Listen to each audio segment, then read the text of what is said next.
That slow, subservient Southern voice is the sound of the people who wrote the blueprint for freedom. And you need to mind how you talk about it because it got you a role and it paid you some money. Truly. Truly. Be respectful. And I really think that like the internet hates an apology. A part of that is like our deep set and growing sense of cynicism, right? Which is the Yeah. idea that people are naturally like Mm-hmm. untrustworthy, Mm-hmm. greedy, dishonest, right? Like Mm-hmm. they mean us harm.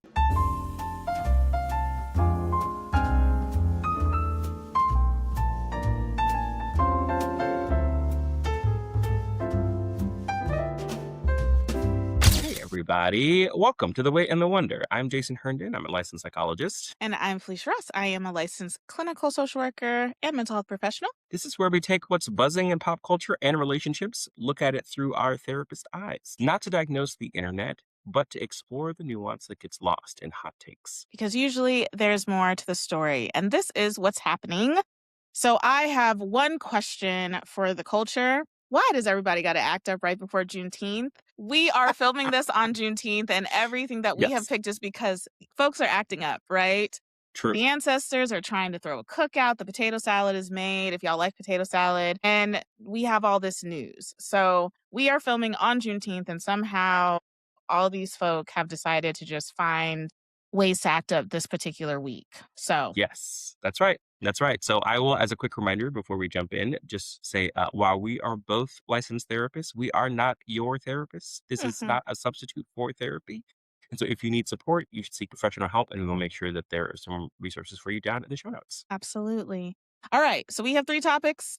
We're going to see how fast we can get through them, but we're going to try to get through them really fast Let's because we do it. want to go enjoy our Juneteenth. So, Exhibit A, Summer House, and I titled it White Women Are Not Feeble, and Ciara should not be an afterthought. So, I'm going to give the catch up and then we'll get into it. Summer House is a show on Bravo. Amanda, who was married to Kyle, got with West. West used to date Ciara. Ciara was Amanda's closest friend, the one who walked Amanda through the ending of her relationship. We now know that West has just got fired off the show this week, but I don't really care about the firing. The story the cast keeps selling, and I think Lindsay Hubbard, who I actually really enjoy, right? I enjoy watching her. I've enjoyed watching her. She was trending on Threads, and she kept putting out there that West manipulated poor Amanda, right? There was this kind of like Amanda was manipulated storyline that she was pushing.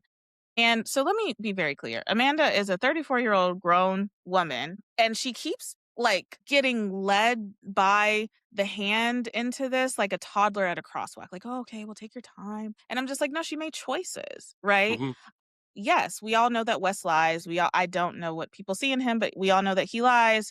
Okay, sure. But I don't really care about West in this particular instance. I care about what the framing does. White women are not feeble. And when you keep telling a grown woman that she didn't know what she was doing when she absolutely did know what she was doing, I find that is dangerous. And from a Hmm. systems perspective, I know Black women were capital U upset about this. Like they kept coming at Lindsay. I think she kind of ignored that. But this is 2 white people at the center of a drama. One cast as a feeble victim, one cast as a liar, as the man. And then you have the Black woman who actually got betrayed is suddenly disappearing from the storyline. When Hmm. she's right, in my opinion, the most impacted.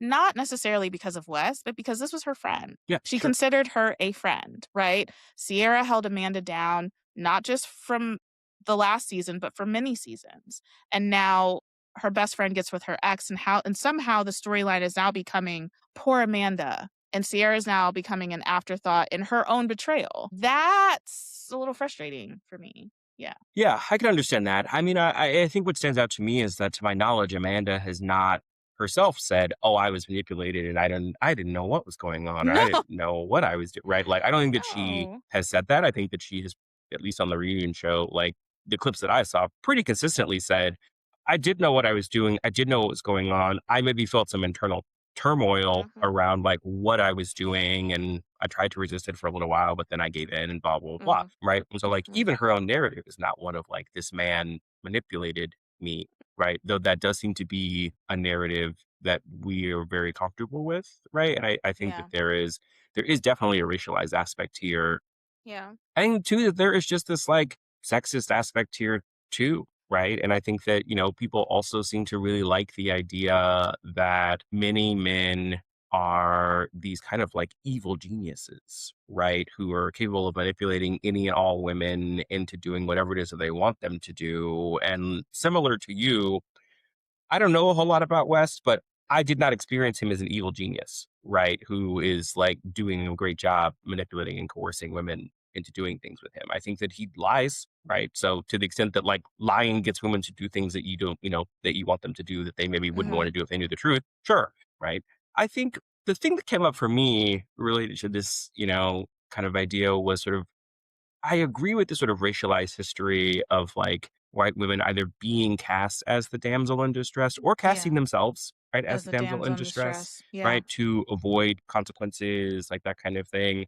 But it also, I think, and maybe this is like the man in me, right, sort of brings up this idea of like believe the women. And so it did sort of bring up this question for me around like who gets to claim they were manipulated, right? And Yeah. how do we vet that Mm-hmm. by being reasonably skeptical, Yeah. right, of people and Mm-hmm. their intentions, Mm-hmm. but not like overshooting, right, into this place where we so like, why just don't believe any women, right, who claim a man like coerced or manipulated them or whatever it Yeah. is. Yeah. Yeah. And so I think that is what came up for me. What do you think about that? Yeah, no, I agree. I don't necessarily think it should be an overgeneralization. Like, if I'm Yeah. just looking at this particular instance, it would be different if Ciara wasn't very clear Uh-huh. and had named how openly hard it is and has been to be the first Black cast member and then one of Yeah. only, right? And Mm-hmm. how hard interracial relationships, whether they're romantic or platonic, are, right? So being the only Black woman in a majority white friend group and then having her hurt met with like, oh, well, you guys only dated for a couple months. It's not that deep. Right. I Why think are one you writer. overreacting? Why are Right, you being, too it's much? not Yeah. it's not that serious, and it's kind of like, but I don't necessarily think it was about the dating. I think it's about that these are people who are her friends. Like she held them in high Yeah. regard, Mm-hmm. right? Regardless of what her and Wes had, like she held him in a particular regard as a friend. And so I think one writer called it a canon event that happens to every Black woman who operates in a white space, right? And we're Hmm. watching this play out live. And Sure. so I think this idea is like the bar is the same for everyone, in my opinion, Mm-hmm. right? Mm-hmm. So I need evidence. I'm a systems thinker, so I need evidence, right? Like, where's your evidence that Amanda was manipulated? Because right after you had this Yeah. conversation with her, Lindsay, she went off to Italy with the man who manipulated her. Mm-hmm. Mm. Yeah. Um, yeah, I think it's an exit ramp off accountability. And there is a woman in this story whose word got dismissed and called too harsh, and that is Ciara. So if we mean believe women, we have to also include believe Ciara as well, and people like Ciara as 100%. well. Yeah. Hmm. Yeah. And Mm-hmm. believe women when they say things that are unflattering or that you don't want to hear from them.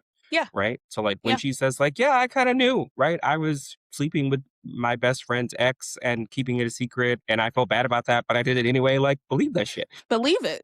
I mean, Right. Like yeah, she she felt said it. bad about Yeah. it for 2 seconds, and then she's Yeah. in Italy hanging out. Oh, I don't. 100%. Yeah, like, and I get not wanting Amanda to have a redemption arc. At the end of the day, that's really not up to us because we're not Bravo TV. Hmm. But that's, I just, my aspect from this is that for me, Lindsay is a PR manager. She has a bottom line. This is her job, right? Totally. Yeah. Okay. So if giving Amanda a redemption arc and making her kind of into this victim so she could be redeemable, I'm not necessarily surprised that she would do that, right? Yeah. Because yeah, everyone wants Mhm. another season of Summer House. So it's like that's just Do the bottom we line. all? We might Yeah. want it. Do we need it? Unclear. We can have a whole episode about Yeah. that later. Yeah. Yeah. Yeah. And as you said on, our main discussion, make sure you guys like, comment, subscribe so you can see when that launches. Yeah. Reality TV is about making money. 100%. I understand not wanting your check to go away. All right. So our exhibit B, I'm going to butcher his name. David Oyelowo. Daniel Oyelowo. Is it Is it Daniel Daniel or or David? David? What's his name, Brian? Let's look it up. Let's look it up. I think it's David. It is David. You're right. It's David. It's David. Okay. Typo in my notes. My Yeah. apologies, David. No, it's okay. Is it David Oyelowo? Lowo? Oyelowo. That. Oyelowo. Oyelowo. Yeah. David Oyelowo. Yes. Okay, so David Oyelowo Hmm. has reignited the Diaspora Wars right before Juneteenth.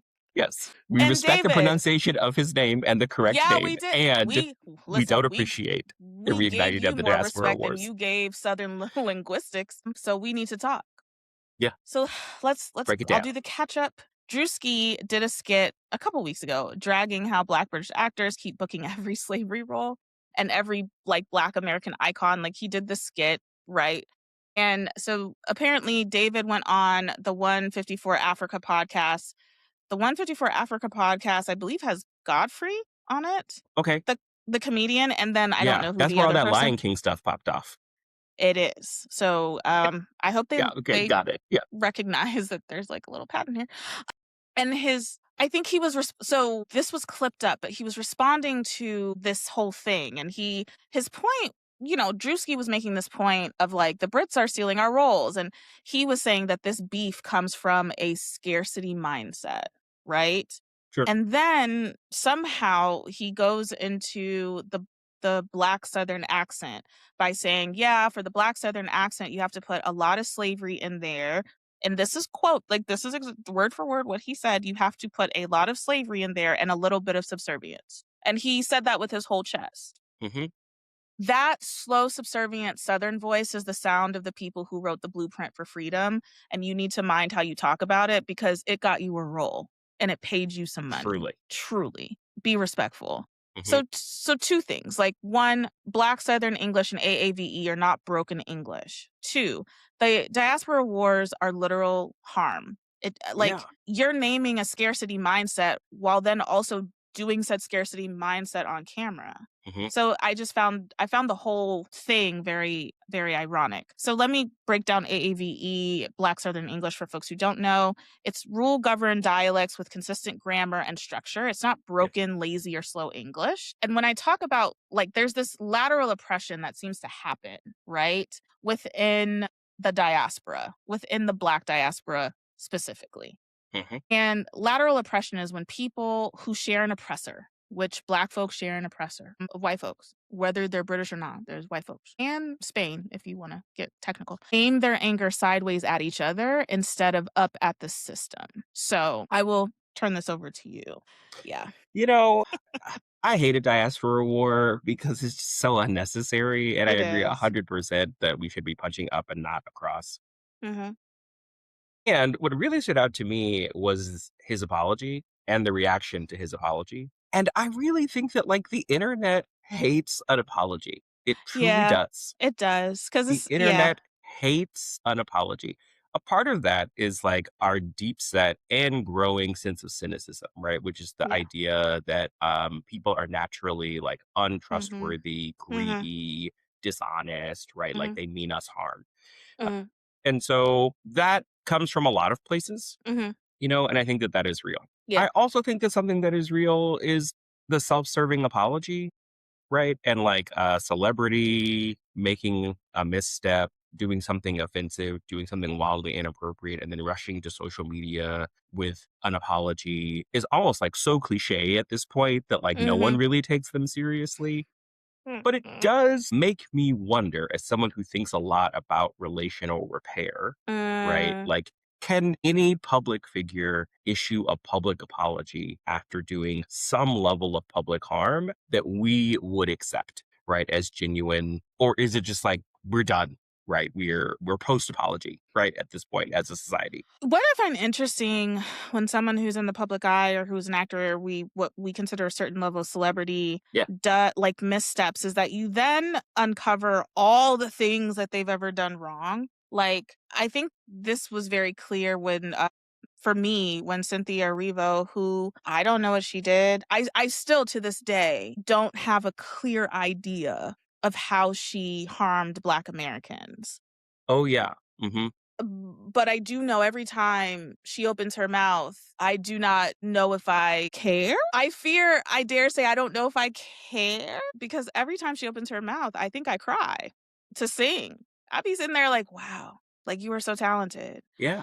I do not know what she has done. And let me not say that I don't care. I do care. I do care if she has harmed the Black American community in some way, and if you feel that however she took accountability was not enough, because I have heard that she did take accountability, but then every time that she comes back up, we don't like her, we don't support her, we don't know she is, and I think that this is the same thing with this situation, Hmm. right? And so it kind of puts them in a double bind, in my opinion. I think it puts Right. him in a double bind as well. Where I land with apologies in general, I don't think I need an apology to be perfect. I don't think that an apology is for the other person. I think the apology is really for the person apologizing. Ooh, interesting That's take. yeah, that's a take that I know is kind of unpopular. Hmm. I think where the apology can land for someone is that it's specific and the behavior needs to change. Because there is Yes. something that allowed you to know that you were being put on a podcast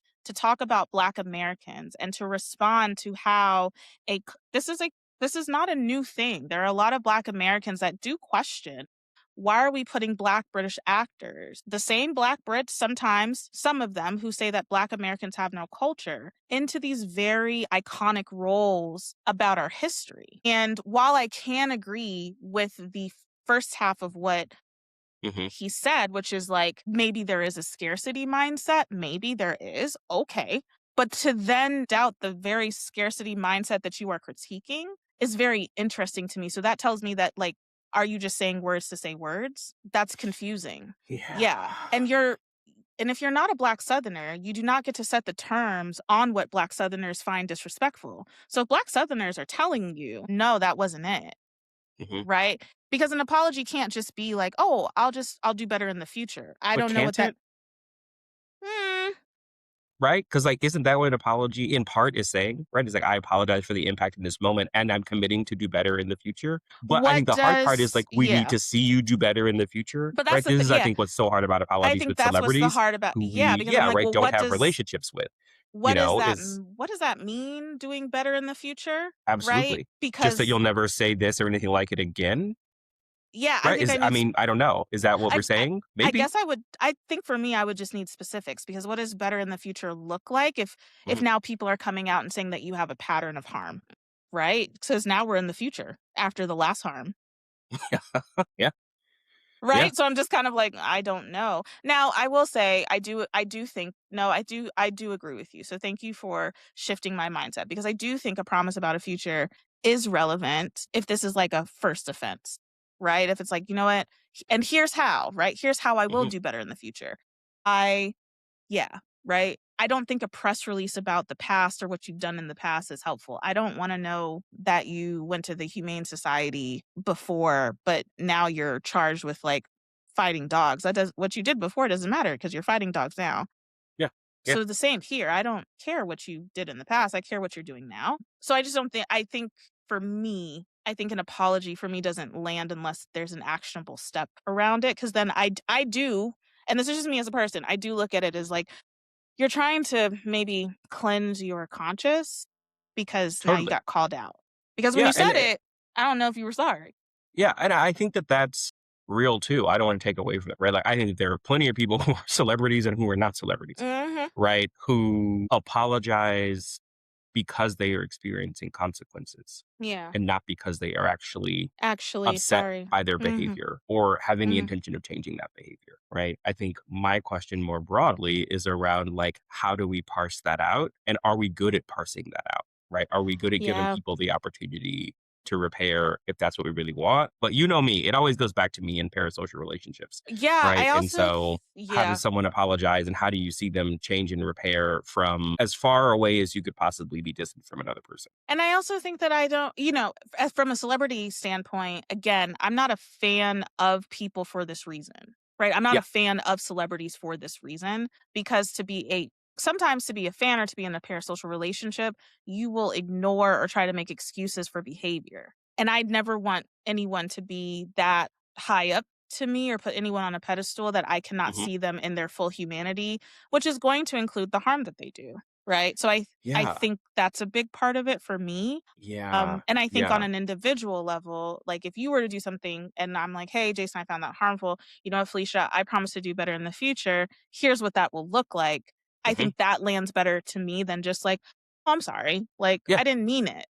Yeah. Yeah.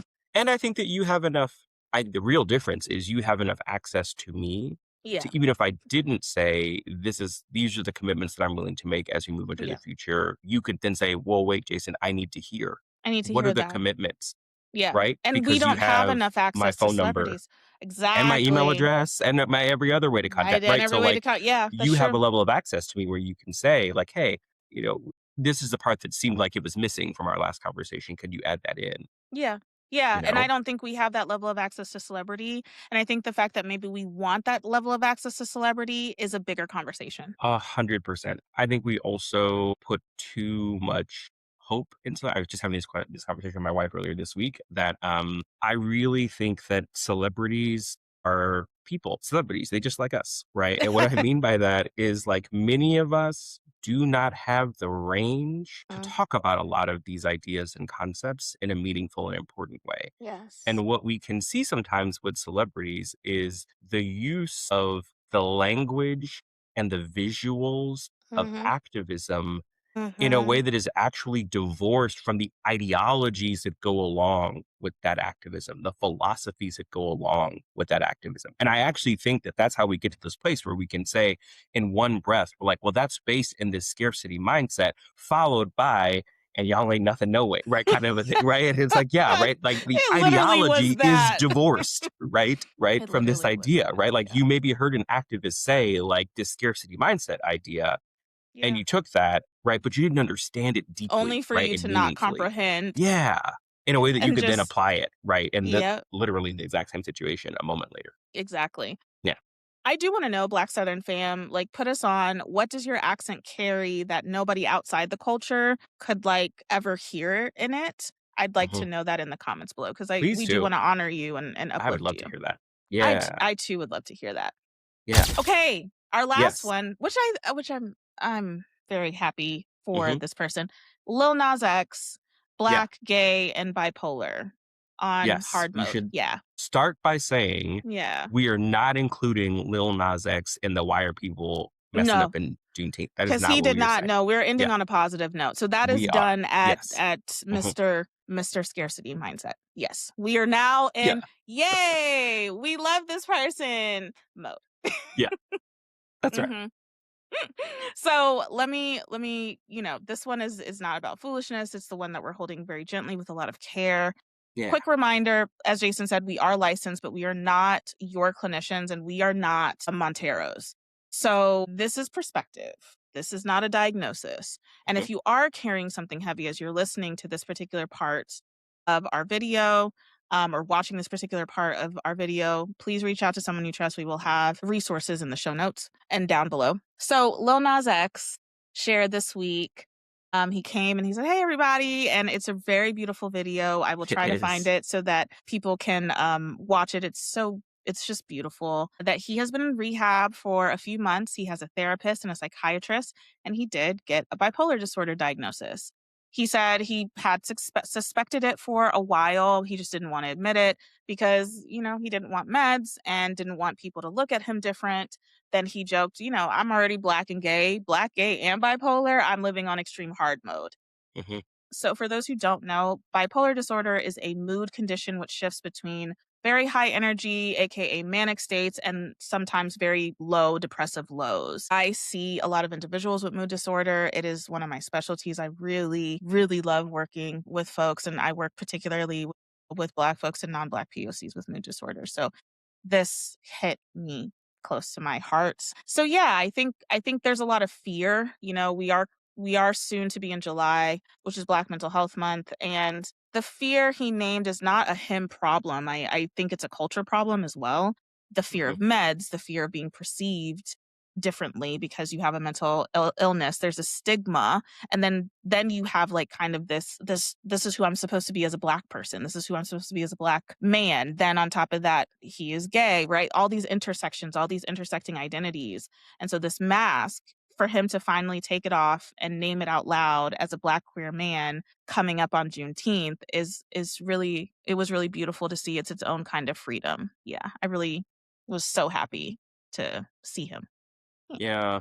I think my first reaction at an emotional level Mm-hmm. was to remember that he's really like our strongest, Yeah. like I love the way that he just lives his life so out loud, Yeah. right? Even when, and maybe especially when there is an emotional cost to him, a potential financial cost to him, a Yeah. potential physical cost to him, right? His unique Yes. intersection of identities creates a lot of lack of safety. He has spoken about this, right? Yeah. That he is happy to be out, he's happy to be proud, right? To be a gay man. And the world that he lives in, right? Yeah. The worlds that he navigates are not always safe, right? Yeah. For those collection of identities. And so I think it's just such a brave thing that he does to come when he does not have to, right? He does not owe us He doesn't anything, owe us right? He didn't anything. have He to say really none of this, doesn't. you Yeah, know. he doesn't owe us not a thing.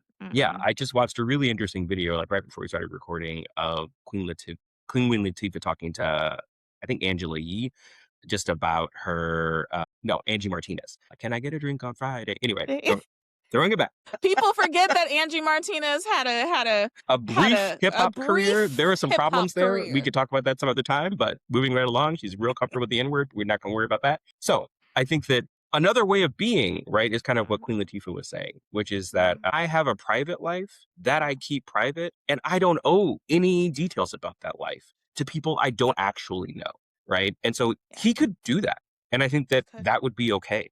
Yep. Uh, he chooses not to do that, and I think he often does that for the benefit of others, and I think that is ultimately to be celebrated, Yeah. right? Yeah. I think it's also a great example from a more like conceptual place of just Mm. this idea of intersectionality and intersecting identities, right? Yes. And how like the sum is greater, right, than its parts. And Mhm. so, sorry, the full saying is the whole is greater than the sum of its parts, Mhm. right? Which basically means that like we have lots of little pieces that like come together Come to together create to. something Mhm. exponentially bigger, right? Mhm. Than just like this one piece plus this one piece plus this one piece. Yeah. And so, yeah, I think that this is a really great example of like, yeah, there are a lot of different identities here that are coming together in this one vessel. And Yeah. it causes some great things and it causes some challenges. Yeah. Yeah, I think so. I'd like to talk about John Henryism, which is basically you push through stress with sheer Hmm. effort and like you put on a brave face. And that has worse health outcomes for Black folks. And so, what I really appreciate about Lil Nas X is that whether he knows this or not, like he is actually doing the healthy thing by just saying, like, this is what it is, you guys, right? This is what it is. Being Black and in crisis gets read as dangerous before it gets read as sick, Yeah, right? That is a diagnosis problem and a policing problem and a stigma problem. It truly is, right? We know that Black patients are 3 to 4 times more likely to be diagnosed with like a schizophrenia spectrum type of disorder than white yeah, patients, while mood disorders are grossly underdiagnosed, right? So his crisis, got met with police before it got met with care. At no point did I really hear anyone saying like outside of his community, like, is he okay? hmm, Is he okay? Or actually, I think it was considered like, oh, this must be a part of a music video. Like, and then yeah, when it came out that it was really real, it was like, oh my goodness, like, oh no, is hmm, he okay? And to be honest, like he ended up with a diversion program because I researched. I was like, what happened? He ended up with a diversion program treatment instead of a cell. And I'm so happy. And I yeah, want people to know that that is not the norm for Black no, males. That's not the norm for Black women either, right? Most Black folk in that same crisis do not end up with care. And so I think treatment instead of some sort of hold, some sort of cage, some sort of stereotype should be the floor and not a celebrity perk, especially absolutely. especially for Black folk. And I'm very, like you said, I'm very proud of him choosing wellness, choosing therapy, choosing to heal, choosing to say the hard part out loud. That is the bravest flex on this whole list, and I'm very happy for him. And Yeah. yeah, I hope that we get good music because I actually really enjoy his music. I find it good. I loved his last album, to be quite honest. So if we're gonna close it out, I'll say, so why did everybody act? Well, everybody except for Lil Nas X act up right before Juneteenth. Maybe because freedom keeps asking us the hard questions. Freedom is a grown woman owning her choices instead of hiding behind a victim story. Freedom is refusing to turn on your own people when y'all share the same oppressor. And freedom is being allowed to be unwell and still be held. Remember that our ancestors did not wait for freedom, they took it. And I hope you guys take your freedom every single day. That's what's happening. If Yeah. you got something out of us, either, do us a favor. Please like, please comment, please subscribe, and let us know what you thought about the topics we brought up today. We read your comments. You can Me too. send us an email. We will put all of our where you can find us in the show notes, but you can find us on Instagram at Wait and Wonder, right? You can Yep. find me specifically. If you're looking for me, you can find me on Instagram. My personal brand is by Philicia. My what do I call it? Practice. Practice. My wellness practice. What do I call myself? A therapist. You can find my practice at Villages Sound Mind. You can also find my writing at byfelicia.substack.com. I write liberation letters at least once a month. So yeah. And please check me out. If you have been looking forward to Holding Space coming back, it is coming back soon, along with a special offering, and I'm really excited to launch that. What about you, Jason? Where can they find you? They can find me on LinkedIn at Jason L. Herndon. I also write on Substack on summon.substack.com. Let's see. Our YouTube is at Wait and Wonder Podcast on YouTube. Yes. All the links will be in the show description. If you are a fellow therapist, you're interested in consultation, just one-time drop-in consultation, if that's what you want, I am offering that now. I love talking to other therapists. I love talking about cases. So if you want to chat, I'll leave the link in the show notes. Right? And he's great at it. He gave me a consultation. I did. He's We had a so great consultation good. last week. We had a great consultation. Please take him up on that. And you know how we do. It is Juneteenth today that we're recording this. We know that when it drops, it won't be Juneteenth, but I want to know what you did for Juneteenth. We want to know what you did for Juneteenth. Please tell us. Yeah. Please let us know. How did y'all turn up? What y'all do? What y'all eat?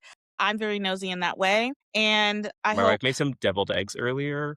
I don't dislike deviled eggs, but I'm not like checking for deviled eggs. Delicious. I love deviled. Have you had fried deviled eggs? I have to take you somewhere when you guys come up here that has fried deviled eggs. Okay. I want to know what y'all got, what you guys ate. Please let us know in the show notes. Please like, comment, and subscribe and chat with us. We enjoy hearing from you. Please check us out wherever you can find us. And we will see you next time. So remember to hold the wait. And find the wonder. Happy Juneteenth, y'all. Bye. Bye.